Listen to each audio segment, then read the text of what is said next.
Szia Lila, sorolj fel minél több görög isten.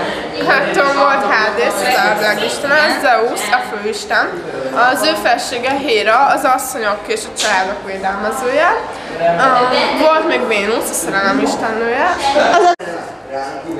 Na, szóval. Mondd Afroditét folytasd. Afrodite a szerelem istennője, valamint Árész a háború istene, Apollon a fény, a tolvajok és a művésztek istene, Héfaisztosz a sántalábú kovács isten.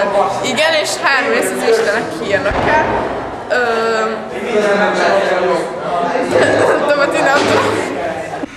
Zeus, Héra a felesége, Pallas Athéné, Héfaisztosz, Afrodité, akkor a 9 múzsa, Clio, Calliope, Urania, Thalia, Terpsichore, Melpomene, Euterpe, Eratopolymia, Artemis, Apollon, ők testvérek voltak, Hestia, a házi tűzhely istennője, akkor a